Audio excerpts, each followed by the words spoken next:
पापा आ गए।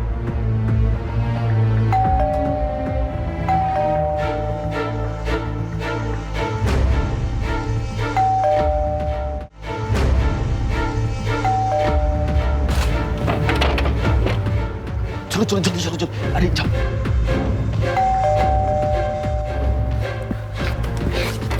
बाद में बात करता हूँ।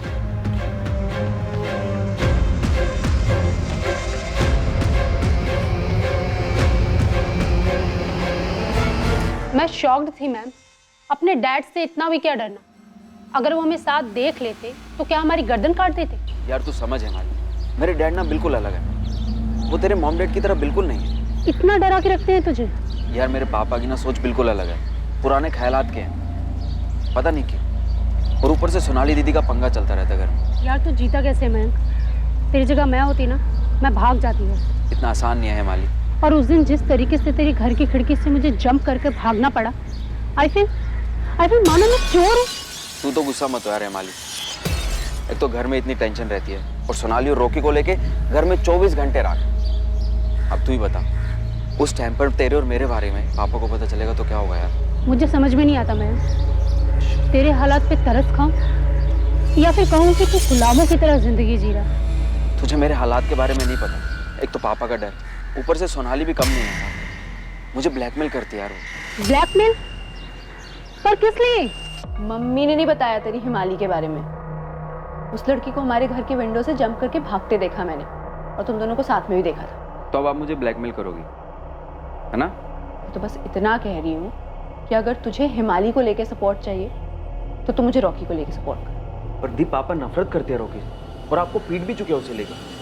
तो तेरी हिमाली को लेकर क्या आरती उतारेंगे? तुझे क्या लगता है तू लड़का क्या हो गया? जैसे बाइक के लिए हाँ कर दी थी वैसे हिमाली के लिए भी हाँ कर देंगे? हाँ, अगर कोई चुगली ना करे तो। मेरी ग्रेजुएशन कंप्लीट होते ही ना मैं पापा से खुद बोल दूंगा, और शायद वो हाँ भी कर देंगे। उनके पास दर्जनों करोड़पति लड़कियों की लिस्ट होगी। तुझे क्या लगता है वो उन सब लड़कियों को छोड़ के तेरी हिमाली को अपनी बहू बनाएंगे? अगर मैंने रॉकी के लिए आपको सपोर्ट नहीं किया तो आप हिमाली के बारे में सब बता दो, है ना? दोबारा बोलिए और खुद सुन। कितना सेल्फिश लगता है, कितना खुदगर्ज लगता है। अरे मैं तो बस ये कह रही हूँ कि हम दोनों अब एक ही बोट में सवार हैं। किनारे लगेंगे तो साथ, और डूबेंगे तो साथ।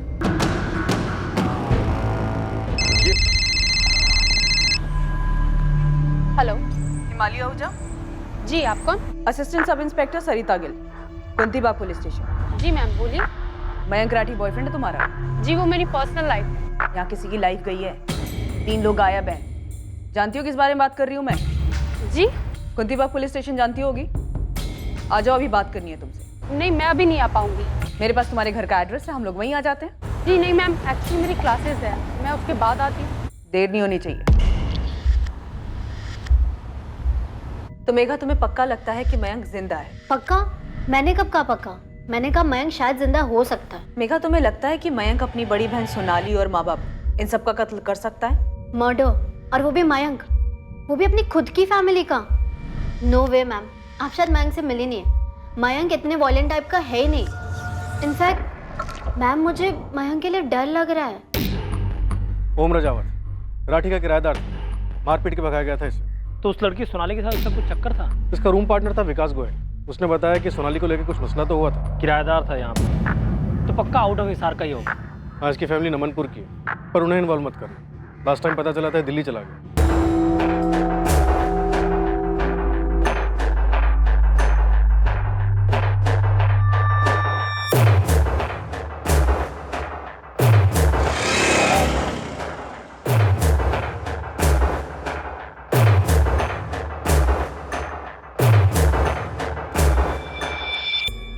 सर, आपने बुलाया मुझे? सर, मुझे ऐसा क्यों लग रहा है जैसे आप मुझ पे शक कर रहे हैं? कुछ है शक करने जैसा? क्या किया तुमने रोहित? बोलो। तुमने उसकी बॉडी देखी?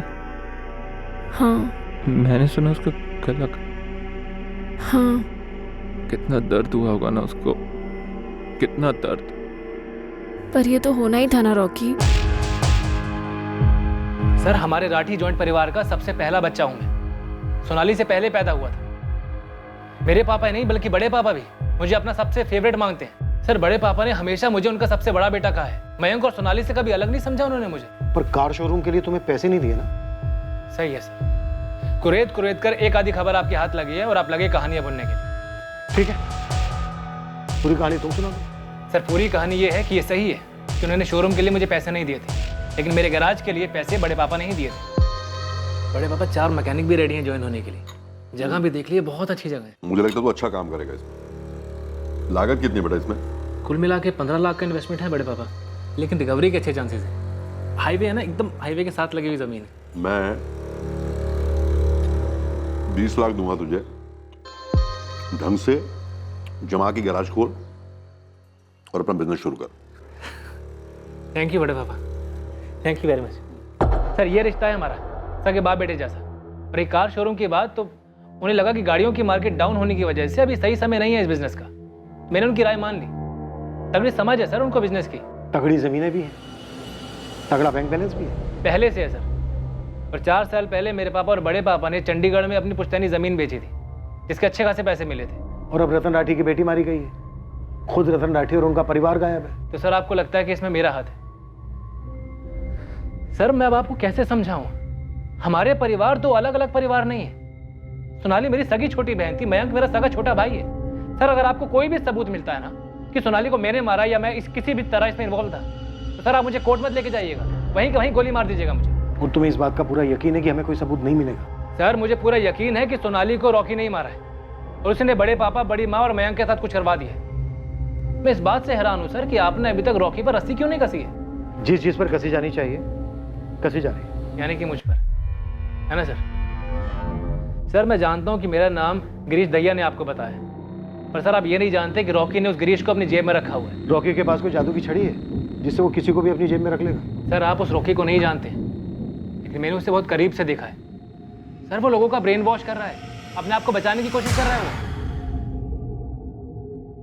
रॉकी, तुम इस वक्त गहरे सदमे में हो, पर यह बात तुम भी अच्छी तरह जानते थे कि सोनाली आग से खेल रही है। मैंने भी वार्न किया था उसे।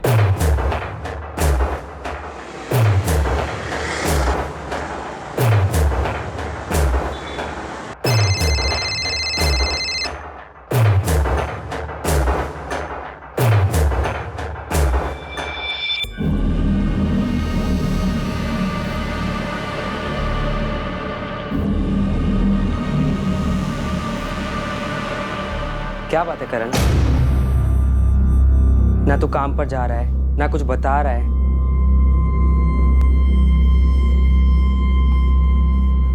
कुछ गलत किया है क्या? तो फिर ये चुप्पी क्यों भाई?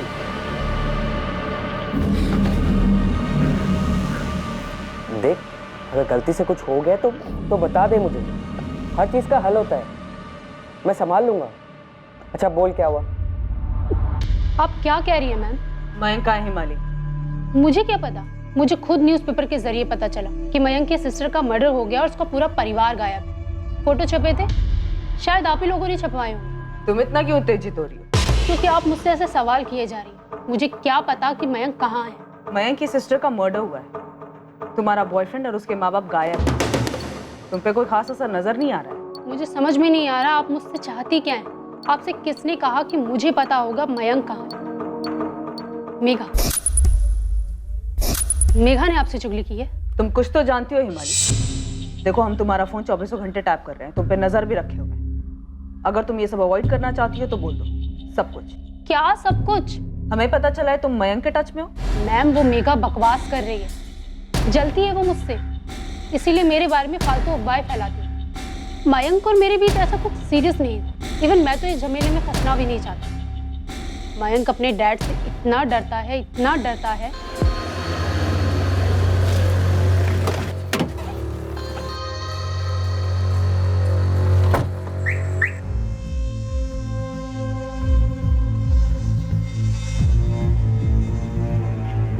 मयंक, मयंक, एक सेकंड। हाँ माँ, तेरे पापा आ गए।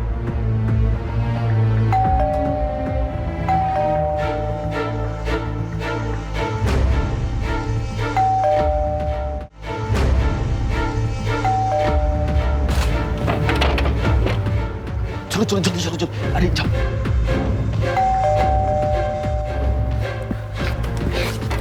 बाद में बात करता हूँ।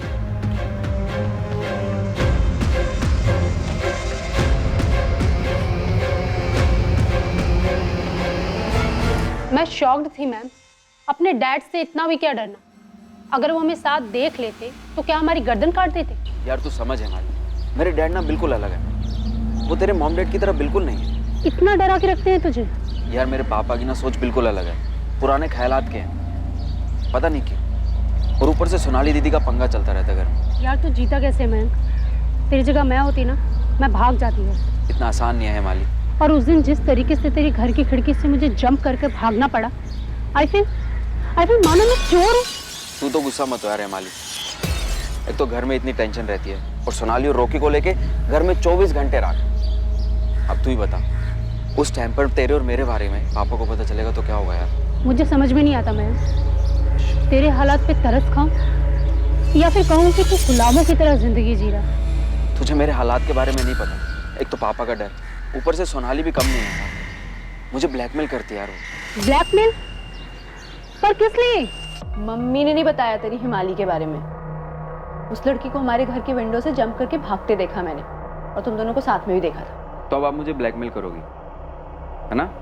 तो बस इतना कह रही हूँ कि अगर तुझे हिमाली को लेके सपोर्ट चाहिए तो तू मुझे रॉकी को लेके सपोर्ट कर। पर दी पापा नफरत करते हैं रॉकी से, और आपको पीट भी चुके हैं उसे लेकर। तो तेरी हिमाली को लेकर क्या आरती उतारेंगे? तुझे क्या लगता है तू लड़का क्या हो गया? जैसे बाइक के लिए हाँ कर दी थी वैसे हिमाली के लिए भी हाँ कर देंगे? हाँ, अगर कोई चुगली ना करे तो। मेरी ग्रेजुएशन कंप्लीट होते ही ना मैं पापा से खुद बोल दूंगा, और शायद वो हाँ भी कर देंगे। उनके पास दर्जनों करोड़पति लड़कियों की लिस्ट होगी। तुझे क्या लगता है वो उन सब लड़कियों को छोड़ के तेरी हिमाली को अपनी बहू बनाएंगे? अगर मैंने रॉकी के लिए आपको सपोर्ट नहीं किया तो आप हिमाली के बारे में सब बता दो, है ना? दोबारा बोलिए। और खुद सुन, कितना सेल्फिश लगता है, कितना खुदगर्ज लगता है। अरे मैं तो बस ये कह रही हूँ कि हम दोनों अब एक ही बोट में सवार हैं। किनारे लगेंगे तो साथ, और डूबेंगे तो साथ। मयंक मुझे चक्कर आ रहे तेरी ये सब बातें सुन के। तो सोच यार, मुझे कैसा लगता होगा ये सब एक्सपीरियंस करते हुए। पर एक बात बोलूं हिमाली, तू मेरे साथ है ना, तो हम टुगेदर। तू मेरी स्ट्रेंथ है यार। मयंक इतना इमोशनली डिपेंडेंट हो गया था मुझ पर। सीरियसली मैडम, मैं सोच में पड़ गई थी कि मैं किस डेंजर जोन में फंस गई हूँ। इसलिए मैंने उससे ब्रेक ऑफ कर लिया। पूरा ब्रेक ऑफ? जी, tata bye bye full and final. 6 महीने हो गए। तो फिर मेघा को किस हिसाब से लगता है कि तुम मयंक के टच में हो? आप उसी से पूछिए ना। खुद को मयंक का बेस्टी कहती फिरती है पूरी दुनिया में। But you know what ma'am, मुझे पता है वो सीक्रेटली लाइक करती है उसे। उन दोनों के बीच में कुछ हुआ था? I don't know ma'am, even I don't care. मेरा नया बॉयफ्रेंड है अब। और अब आप मेरा फ़ोन टैप कीजिए और टैप डांस कीजिए। इस केस के बारे में आपको मुझसे और कोई जानकारी नहीं मिलने वाली। सो प्लीज़ मैम, मुझे इस केस से बाहर रखें प्लीज़। हिमाली, जब मयंक तुम्हारे साथ था तब उसने तुम्हें कुछ और बोला हो अपने पिता रतन राठी या बहन सोनाली के बारे में? उसके घर में क्या हो रहा था ये मुझे नहीं पता, पर मयंक और सोनाली दबे हुए थे अपने फादर के विशेष के नीचे, ये मुझे मालूम है। मैडम, क्या मैं अब जा सकती हूँ? और प्लीज़ मुझे इस केस से बाहर रखें। ओम रजावत का नाम सुना तुमने? एक तरफ कह रहे हैं मयंक जिंदा है, उसे ढूंढने की कोशिश कर रहे हैं, और ऊपर से मुझ पर भी शक कर रहे हैं। पापा, मैं बार बार कह रहा हूँ कि ये सब रॉकी ने किया है। रॉकी को ढूंढो। लेकिन बेटा, पुलिस ने मुझे स्टेशन की सीसीटीवी फुटेज दिखाई थी। उस वक्त वो मुंबई के लिए निकल गया था। सुनिए, मुझे लगता है जेठ जी ने गुस्से में कुछ कर दिया और कहीं जाके छुप गए। कुछ कर दिया? मतलब सोनाली को भाई साहब ने मार डाला? हजारों बार धमकी जो दे चुकी थी मारने की। तो फिर मारकर भाग क्यों जाते? ताकि उन पर शक हो जाए। हाँ, अगर बड़े पापा ने कुछ किया होता तो सीधा पुलिस स्टेशन जाके कंप्लेंट लिखवाते ना कि सोनाली गायब है। कुछ पूछा या बोला पुलिस ने? ओम रजावत के बारे में पूछ रहे थे। ओम रजावत? उसका क्या मतलब है? यही कि क्या हुआ होगा, कैसे हुआ होगा। जरूर विकास ने बात बताई होगी। सर, मैंने हिमानी के कॉल स्कैन किए, उससे सारे कॉल अपने नए बॉयफ्रेंड को ही किए हैं। मयंक के साथ वो पिछले 6 महीने से टच में नहीं है। तो बेसिकली मेघा ने जलन की वजह से हिमाली का नाम उछाला। एग्जैक्टली सर, ये मयंक का छुपे होने वाला एंगल होल्ड ही नहीं करता है। और ये रोहित वाला एंगल, हम एक पॉइंट तक पहुंच तो पाए हैं पर वहां भी डेड एंड। और बचा ओम रजावत। रोहित बार बार बोल रहा है कि सोनाली के कत्ल में रॉकी का हाथ है। कहीं हम कुछ मिस तो नहीं कर रहे सर? खुद तो मुंबई में जाके बैठा था ये रॉकी, क्या पता किसी के थ्रू कुछ करवाया हो, किसी को सुपारी दी हो। खबरियों लगा दो काम।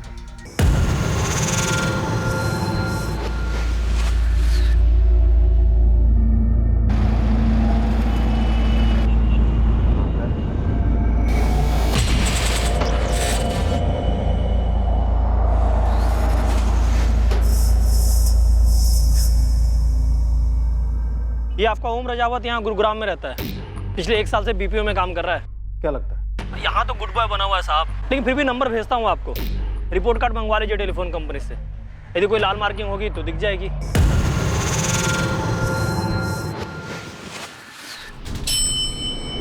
ये क्या हुआ सोनाली को? मर्डर। इसका मतलब सोनाली के पिता ने उसकी हत्या कर दी? सोनाली के अलावा सोनाली के पिता, माँ और भाई, इन तीनों की भी हत्या हुई होगी। ये तो और भी दुख की बात है। क्या किया था राठी फैमिली ने जो उनके साथ ऐसा हुआ सर? लेकिन सर मुझे एक बात नहीं समझ में आ रही कि गुड़गांव पुलिस मेरे फ्लैट पे आई, मेरे साथ गुस्से से पेश आई और मुझे उठाकर यहाँ हिसार ले आया गया। आपको क्या लगता है कि मैं क्या बता पाऊंगा इस मामले में? सबसे पहले हमें तो ये बता कि जब राठी परिवार गया किराएदार था तो राठी परिवार ने तेरी पिटाई क्यों की थी? राठी परिवार ने तुम्हें घर से क्यों निकाला था और घर से निकलते वक्त तुमने उन्हें धमकी क्यों दी थी? तो आप उस धमकी को इस मामले से जोड़ें। 1 मिनट सर, आप कहना क्या चाहते हैं कि 3 साल पहले मैंने जो धमकी दी थी उसे पूरा करने के लिए मैं वापस लौटा और राठी परिवार के सभी सदस्यों को आके मार दिया? धमकी दी थी तो धमकी देने के पीछे कोई वजह भी होगी ना? हाँ दी थी। मेरा मतलब मेरा जो रूममेट था विकास, मैंने उसके सामने गुस्से में कहा था कि इन सबको देख लूंगा। बहुत गुस्से में था, बहुत बुरी तरह से मारा था इन लोगों ने मुझे। छोड़ो मुझे, क्या कर रहे हो? ओम क्या कर रहे हो? छोड़ो, छोड़ो मुझे।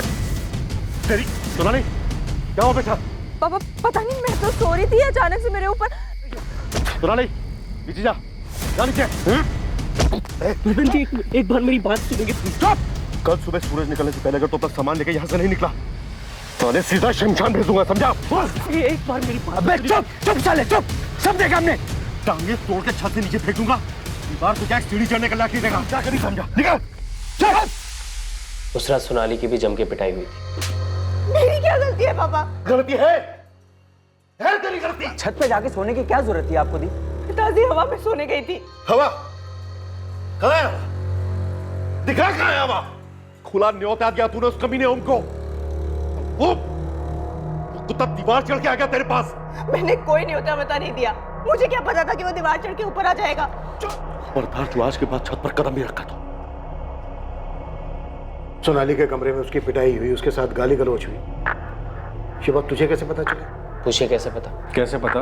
बोल। सर उस रात जब मैं दीवार चढ़कर छत पर पहुंचा तो मुझे नहीं पता कि उस रात ऐसी कौन सी नई आवाज हुई जिससे वो दोनों बाप बेटे वहां, क्योंकि उससे पहले ऐसा कभी नहीं हुआ था।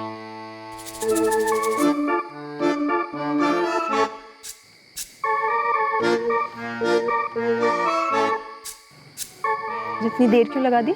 कैसे आता? विकास जगा हुआ था, क्या बोलता उससे?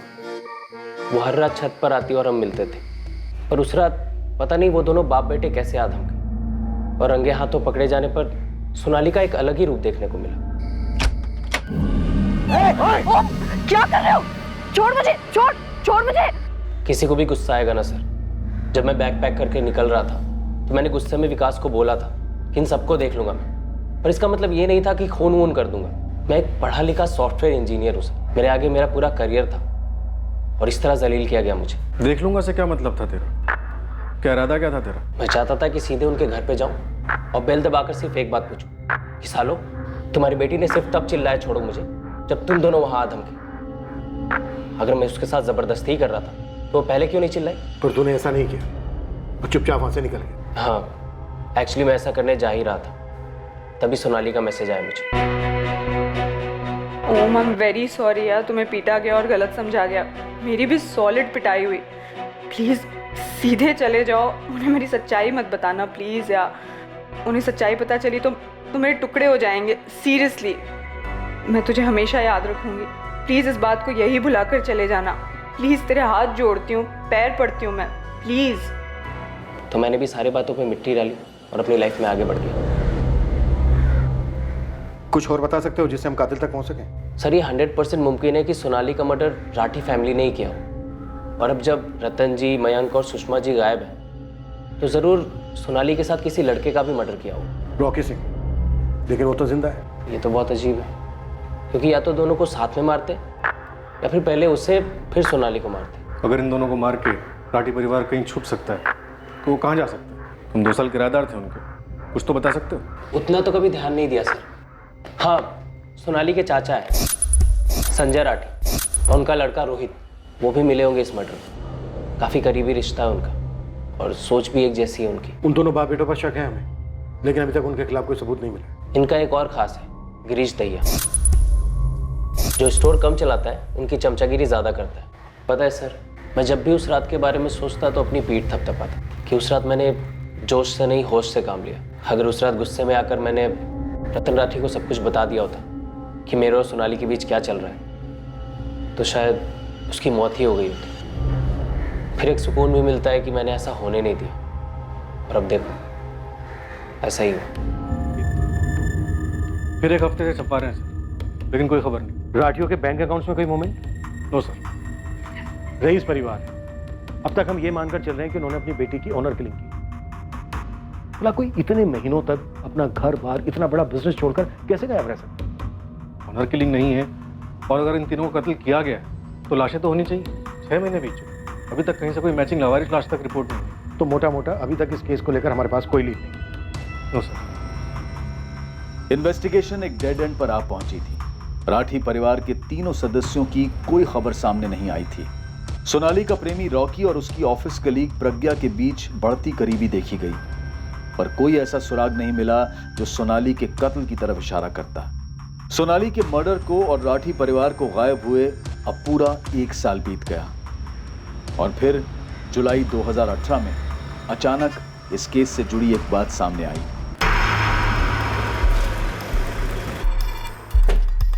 मेरे टेबल पर कस्टडी मिली? नहीं सर, कोर्ट ने और एविडेंस मांगा। साफ साफ तो है कि बंदा 100% इन्वॉल्व है। सर, इस केस की हियरिंग के बाद एक और केस लाइंड अप था, वो Rathi family case. Rathi family case?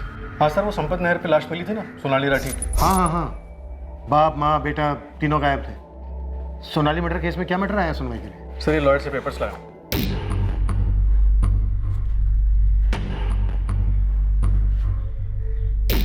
Sanjay Rathi अपने बड़े भाई रतन राठी की प्रॉपर्टी और बैंक अकाउंट पर क्लेम कर रहा है। हाँ सर, सुनते ही मुझे खटका हुआ। फिर मैंने उनके वकील से बात की और उसने बताया कि संजय ने मजिस्ट्रेट के सामने ही अर्जी डाली। हमसे एंगल छूटा तो नहीं था, लेकिन इस एंगल में हमें कुछ ठोस मिला भी नहीं था। हाँ, आप कहना क्या चाह रहे हैं? आपके बड़े भाई, उनकी पत्नी, उनका बेटा अभी गुमशुदा हैं और आप उनकी सारी प्रॉपर्टी अपने नाम करने की कोशिश में लगे हैं। तो आप उन्हें ढूंढने की कोशिश कर रहे हैं क्या बीबी? तो ना करें, केस क्लोज कर दें। आपकी मुझसे ऐसे बात करने की हिम्मत कैसे हुई जॉन साहब? इशारा क्या है आपका? सर, 1 साल से ऊपर हो चुका है, ना तो अब सोनाली के कातिल को ढूंढ पाया, ना ही बड़ी पापा, बड़ी माँ और मयंक का पता लगा पाए। मिसिंग है, गायब। अभी तक कुछ पता नहीं है उनके साथ क्या हुआ, और आप उनकी सारी प्रॉपर्टी, सारे बैंक अकाउंट्स अपने नाम ट्रांसफर करने में लग गए। आप लोगों ने इंतजार भी करना ठीक नहीं समझा। किस चीज का इंतजार करते हैं? अगर बैंक खाते को संचालित ना किया जाए तो बैंक उस खाते को फ्रीज कर सकता है। भाई साहब का अकाउंट पहले ही डोरमेंट हो चुका है। अगर भाई साहब, भाभी और मयंक का कुछ पता नहीं चला तो उनकी सारी प्रॉपर्टी का क्या होगा? सर, पापा ने प्रॉपर्टी बतौर वारिस क्लेम नहीं की है, उन्होंने बस एक एफिडेविट फाइल किया है कि संजय राठी रतन राठी के छोटे इकलौते सगे भाई हैं और रतन राठी की प्रॉपर्टी, अकाउंट वगैरह वैसे बंद नहीं कर सकते। पापा उनकी देखरेख करेंगे जब तक कि बड़े पापा या उनके परिवार में से किसी की कोई खोज खबर नहीं मिल जाती है, तब तक। पहले आप उस एफिडेविट को अच्छी तरह से पढ़िए, फिर हम पर यह वाहियात और घटिया इल्जाम लगाइए। मैंने उस एफिडेविट में लिखा है कि सोनाली का मर्डर हो गया है। मेरे भाई साहब और उनका पूरा परिवार 1 साल से गायब है, सब लिख कर दिया है मैंने। खामखा में हम पर इल्जाम लगाए जा रहे हैं। अगर परिवार में कुछ हो जाता है तो परिवार के बाकी बचे हुए सदस्यों का यह फर्ज बनता है कि वो परिवार की प्रॉपर्टी की देखरेख करें। भाई साहब की लगभग 7 करोड़ रुपए की प्रॉपर्टी है। एफडीज और बैंक बैलेंस 3 से 4 करोड़ रुपए का है। हम ये सब किसी को ऐसे ही जब्त करने या हड़पने नहीं देंगे। और प्लीज सर, इसका मतलब आप ये मत निकालिएगा कि इसके लिए हमने कुछ किया हो। हम बस प्रिकॉशंस लेके चल रहे हैं बस। हम ये सब कोर्ट में एफिडेविट डालकर कर रहे हैं, चोरी छिपा हड़प नहीं रहे हैं। सर, ये सच है, इन्होंने एफिडेविट में सब कुछ साफ साफ मेंशन किया, जैसे कि इन्होंने बताया। मैंने इनके लॉयर से भी बात की, उसका भी कहना यही है कि इन्होंने कुछ भी नहीं छुपाया। सर, इस संपत नहर पर कुछ भी छुपाने की कोशिश नहीं। सोनाली की लाश के बगल में फैमिली कार की असली नंबर प्लेट, कुछ भी नहीं। सर, हमें गाड़ी में जो खून के सैंपल्स मिले थे वो सिर्फ सोनाली के थे। हमने नहर पे 2 बार स्कैन करवाई, लेकिन लाश कहीं नहीं मिली। अगर फैमिली ने किया होता तो वो 1 साल तक गायब नहीं रह पाते। और ये संजय राठी और उसका बेटा रोहित, इनके खिलाफ भी कभी हमें कोई सबूत नहीं मिला। ऐसा क्यों? एक और साल बीत गया। केस फाइल धूल चाटती रही और फिर आया एक फोन कॉल। सब वो सोनाली। कौन सोनाली? वो तकलीफ में? रात भर सो नहीं पाता हूँ साहब। ये सोनाली कोई लड़की है जो तुझे छोड़ गई है? अब तू रोता ही रहेगा या कुछ ठीक से बताएगा भी? रोना बंद कर। सोनाली एक आम नाम है। ड्यूटी पर इंस्पेक्टर के जहन में यह बात आई ही नहीं कि जिस सोनाली का नाम यह अज्ञात कॉलर ले रहा है उसका सोनाली राठी से कनेक्शन हो सकता है, जो 2 साल पहले कत्ल कर दी गई थी।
साहब मैं ईश्वर सिंह, मेरे छोटे भाई का नाम करण सिंह है। हमने अंदर क्या किया किसी केस में? नहीं साहब, वो तो आपको फ़ोन किए जा रहा था, कुछ बताने की कोशिश कर रहा था सोनाली के बारे में। हाँ, 1 हफ्ते पहले की बात है। रोए जा रहा था फ़ोन पर, ठीक से बात नहीं हुई हमारी। क्या हुआ, क्या बात है? साहब 3 दिन पहले मेरा भाई एक्सीडेंट में मारा गया साहब। ओह, क्या कहना चाहता था वो? मुझे भी नहीं बताया साहब। 2 साल से बिल्कुल हिला हुआ था, दिमागी तौर पर ठीक नहीं था साहब वो। हमने डॉक्टर, वैद्य, हकीम सबको दिखाया पर कोई असर नहीं हुआ साहब। काम काज भी छोड़कर बैठा था, कुछ खाया जा रहा था साहब उसे। तो तुम क्या चाहते हो ईश्वर? उसके कपड़े और चीज़ें अलग कर रहा था किसी गरीब को देने के लिए साहब। तब ये मिला साहब। मेरा भाई 7वीं से आगे पढ़ नहीं पाया, पर वो लिख सकता था साहब। और 2 साल मैं भी कभी समझ नहीं पाया कि करण क्यों ठीक से कुछ बता नहीं पा रहा कि क्या हुआ है उसके साथ। करण जो किसी से नहीं बोल पाया वो सब इसमें लिख दिया है साहब।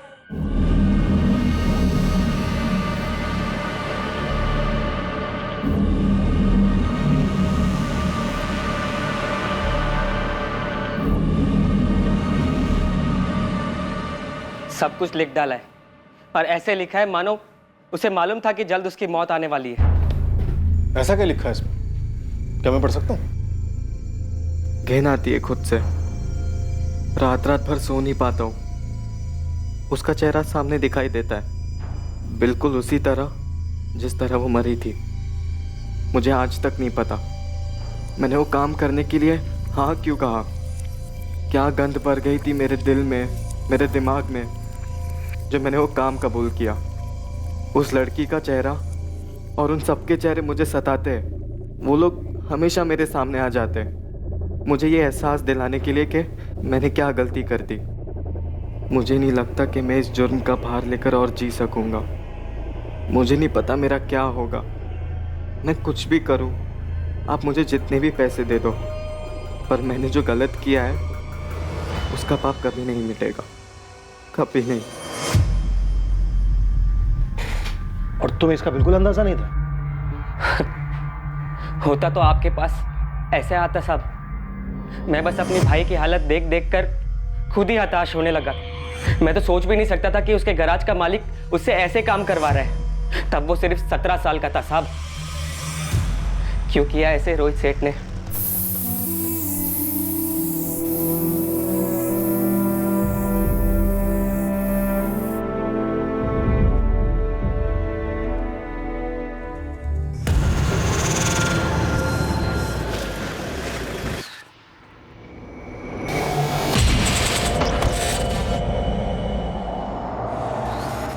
जी सैनी साहब। शक तो हमें पहले से ही था और हमारी लाइन में अक्सर ऐसा होता नहीं है, पर कभी कभार तकदीर सबूत खुद हमारी झोली में डाल जाती है। क्या मिला है आपको? तुम, और तुम्हें हमारी गोदी में डाला एक लड़के की आत्मा ने। करण सिंह नाम था उसका, जो 3 दिन पहले एक एक्सीडेंट में मारा गया। कभी यहाँ इस गैराज में काम करता था और तुमने उससे ऐसा घिनौना काम करवाया जिसने उसे जीते जी मार डाला। वो खुद तो मर गया लेकिन अपने पीछे सबूत छोड़ दिया। वैसे मैं सुपर स्टोर गया था गिरीश दैया को ढूंढने के लिए। सुपर स्टोर बंद है। वो भी चला गया। कहाँ चला गया? ऊपर, हमेशा हमेशा के लिए। गिरीश ने आत्महत्या कर ली है। रोहित सही कह रहा है सर। इस गिरीश ने 2 महीने पहले पंचकुला के एक लॉज में जहर खा के सुसाइड कर लिया। गिल्ट, अफसोस की वजह से। ऐसा ही कुछ होना चाहिए सर। आप मुझे जितने भी पैसे दे दो, पर मैंने जो गलत किया है उसका पाप कभी नहीं मिटेगा, कभी नहीं। मुझे अब पैसे नहीं चाहिए रोहित भैया, गिरीश भैया। पूरे 5000 है, रख ले, तेरे काम आएंगे। नहीं चाहिए मुझे। करण, पूरा 1 साल हो चुका है। पुलिस ने केस भी बुला दिया है। तेरा तो नाम तक सामने नहीं आया है। हाँ, पुलिस हम तक पहुंचकर खाली हाथ लौट गई। तुझ तक कैसे पहुंचेगी? तू ये बेकार के ड्रामे मत कर। क्यों हमारी नींद उड़ा रहा है तू? देख, 1-2 साल और रुक जा। बड़े पापा की सारी जायदाद मेरे नाम पे होने वाली है। सेटल कर दूंगा तुझे, तेरा खुद का घर बनवाऊंगा। देख, बेकार में ये पछतावे की नौटंकी मत कर। अभी 18 साल का है, पूरी जिंदगी पड़ी है तेरे आगे। तेरी इस मायूसी के चक्कर में ना तू खुद तो डूबेगा, हमें भी ले डूबेगा। गिरीश भैया वो सब मेरा पीछा करते रहते। सोनाली दीदी, रतन सेठ, सुषमा जी, मयंक भैया, वो सब घूर घूर कर मेरा पीछा करते। मुझे रात रात भर सोने नहीं देते। करण की तरह गिरीश को भी पछतावा होने लगा था, अफसोस होने लगा था अपने किए पर, इसलिए खुद की जान ले ली। पछतावे का तो पता नहीं सर, पर आप खुद ही देखिए, सब कुछ इतना सही जाने के बाद भी कुछ भी सही नहीं हुआ। कुछ भी सही नहीं हुआ सर। क्या काम कर गए? क्या फायदा क्या हुआ रोहित?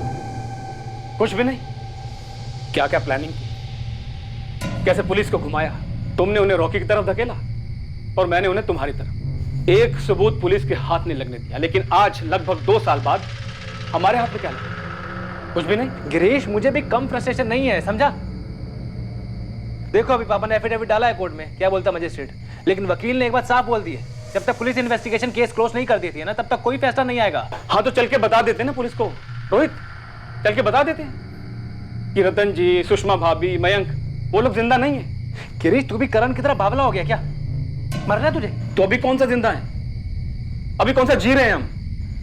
बस इंतजार कर रहे हैं दोनों। सबको मारकर अपनी जिंदगी बनाना चाहते थे। क्या हाथ लगा? कुछ नहीं।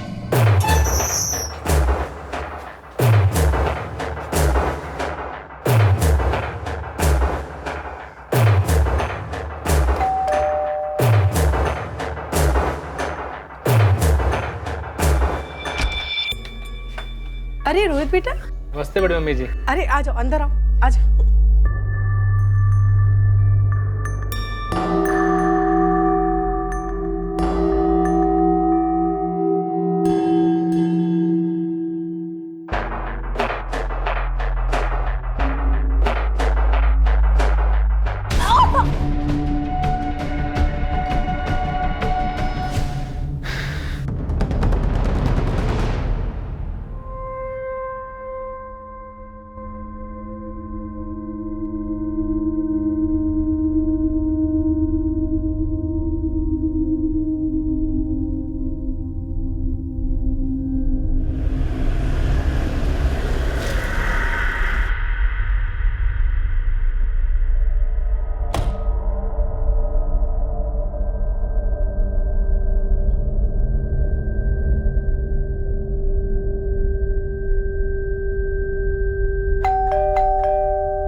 नमस्ते बड़े पापा।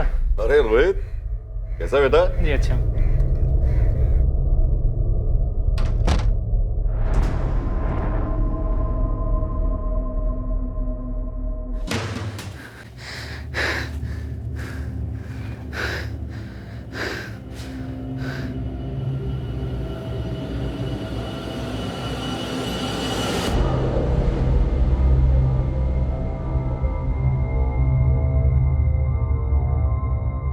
अब बची सोनाली। रोहित, सब एक जैसे नहीं लगने चाहिए, वरना आसान होगा पुलिस के लिए पता लगाना। सब काम कर गया, प्लानिंग परफेक्ट, अंजाम परफेक्ट, लेकिन फायदा हुआ? पैसा, जमीन, जेवर, कुछ हाथ नहीं लगा। गिरीश, मैंने जो करना था किया, उसके आगे क्या कर सकता था? क्या कर सकता हूं मैं? अब भी क्या कर सकता हूं? सोनाली को कैसे मारा?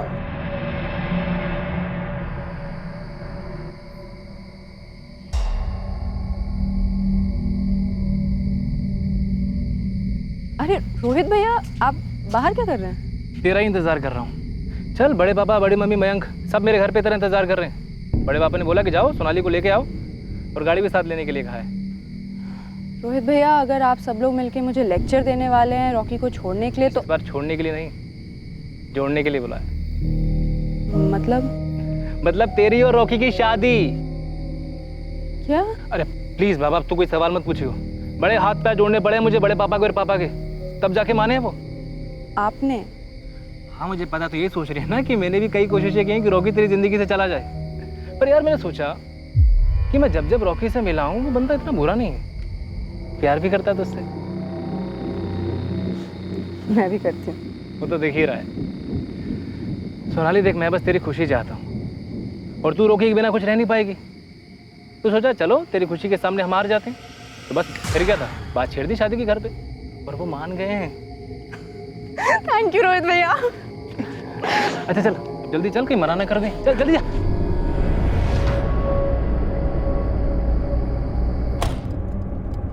मैंने सोनाली से बोला कि मैं बीच में किसी काम के लिए उतर रहा हूँ। उसने माइंड नहीं किया, वो अपनी खुशी में खोई हुई थी। उसकी शादी जो होने वाली थी।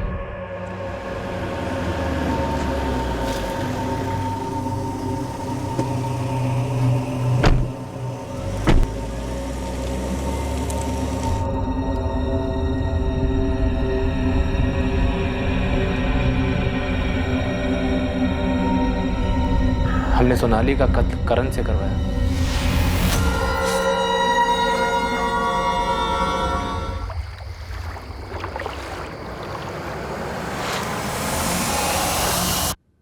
सोनाली की लाश कार के साथ नहर पर छोड़ना, ये पैतरा था ना तेरा, ताकि हमें बाकी की तीनों लाशें न मिले।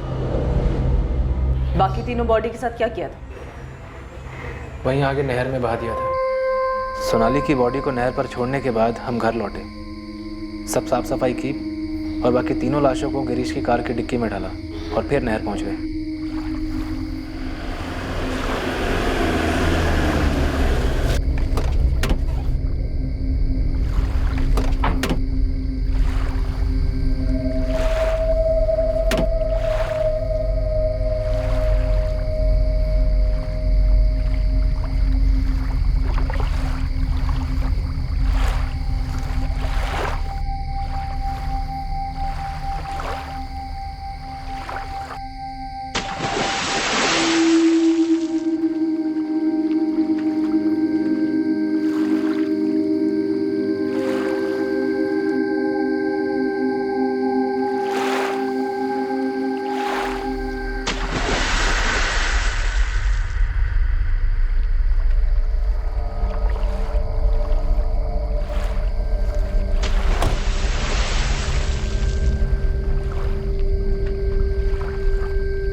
इससे अच्छा होता थोड़ा थोड़ा करके रतन जी का पैसा लौटा देता, लेकिन अब तो पैसा ही नहीं आ रहा, और ऊपर से 4-4। गिरीश, संभाल अपने आप को, 1-2 साल में पैसा हाथ लगेगा, तू देखना। सब देख रहा हूं, और आगे भी मुझे सब कुछ साफ साफ दिखाई दे रहा है। रोहित, एक पैसा हाथ नहीं लगने वाला, एक पैसा भी। तेरे फादर संजय राठी भी शामिल थे इस साजिश में? सर, मुझे इतना मालूम चला था कि अगर बड़े पापा के परिवार में से कोई भी जिंदा नहीं बचता है, तो उनकी सारी प्रॉपर्टी किसी करीबी रिश्तेदार को चली जाएगी, जो होते मेरे पापा, और उनसे सब कुछ मुझे मिल जाता। गिरीश को कैसे बनाया? बड़े पापा से लोन लिया था, उसने चुका नहीं पा रहा था, घसीट लिया उसे भी। और करण को पैसों का लालच दिया? 5000। रतन राठी ने तुझे कार शोरूम के लिए पैसे नहीं दिए थे, यही एक वजह थी? नहीं सर, यही एक कारण नहीं था, और भी कई कारण थे। मयंक और सोनाली के पैदा होने से पहले उस घर का लाडला था मैं। बड़े पापा अपना बेटा मानते थे मुझे, हर मांग पूरी करते थे, पर जैसे उनके अपने बच्चे हुए, अपनी सारी प्रॉपर्टी मयंक के नाम से खरीदते थे। और सोनाली अगर भागकर रॉकी से शादी कर लेती ना तो उसे एक पैसा नहीं मिलता, उसका सब कुछ भी मयंक को मिल जाता। मुझे क्या मिलता? मुझे तो कुछ भी नहीं मिलता ना। यही सब सोच के मेरा दिल जलकर राख हुआ जा रहा था। और जब मैं उनके पास शोरूम के लिए पैसे मांगने गया तो मना भी कैसे किया? कैसे? तेरे बस का नहीं है शोरूम वोरूम। क्यों बड़े पापा, अब ऐसा क्यों बोल रहे हैं? क्योंकि बिजनेस करने के लिए अकल चाहिए और वो तेरे अंदर है नहीं। क्यों अकल नहीं? गैराज ठीक से तो चला रहा हूं मैं। इसे तू ठीक से चलाना कहता है? तेरे पे तरस खा के तुझे गैराज दिया मैंने। क्या किया तूने उसका? बड़े पापा पर देख बात सुन, ये रिश्तेदारी अपनी जगह पे है। घाटे का धंधा मैं किसी के साथ ना करूं। बड़े पापा पर आपने कहा था कि बिजनेस शुरू करने में आप मुझे सपोर्ट करेंगे। चंडीगढ़ में भी जब आप घर ले रहे थे आपने कहा था मेरे नाम पर लेंगे, वो भी अल्टीमेटली आपने मयंक के नाम पर ले लिया। जलन होती है ना मयंक से। बड़े पापा जलन क्यों होगी? पर आप मेरे लिए कुछ भी नहीं कर रहे हैं। कुछ भी नहीं? ये इतना बड़ा गैराज खोल के देना तेरे लिए कुछ भी नहीं है। कोई और होता ना बेटा तो उस एक गैराज से 4 गैराज बना था। ये जिस शोरूम की तू बात कर रहा है खुद अपने पैसों से खोलता। कोई काबिल बिजनेसमैन होता ना तो जो 20 लाख रुपए मैंने तुझे दिए हैं वो सूद समेत मुझे लौटाकर साबित कर देता कि वो राठी है, असली राठी। तो ये तू क्या कर रहा है? फिर से वही गिड़गिड़ा रहा है पैसों के लिए भिखारी की तरह। एक बात कान खोल के सुन ले, मुझसे अब तुझे एक ढेला नहीं मिलने वाला। क्यों? क्योंकि तू उसके लायक ही नहीं है। जा जाके अपना गैराज संभाल, वहीं से पैसे कमा अपने। नहीं, सिर्फ बेइज्जती नहीं, उन्होंने बड़ी नाइंसाफी की थी मेरे साथ। और तूने इंसाफ किया पूरे परिवार का कत्ल करके। रोहित के माँ बाप यकीन ही नहीं कर पाए। वो ये जानकर सदमे में थे कि उनके बेटे रोहित ने अपने बड़े पापा और उनकी पूरी फैमिली का सफाया कर दिया था। रॉकी हैरान था ये जानकर कि सोनाली के कत्ल का कारण उसका और सोनाली का संबंध नहीं था। रतन राठी, सुषमा राठी और मयंक राठी की लाशें आज की तारीख में भी नहीं मिली हैं। रोहित की किस्मत में अब यही है कि उसे एक नहीं बल्कि 4 मर्डर्स के चार्जेस का सामना करना पड़ेगा।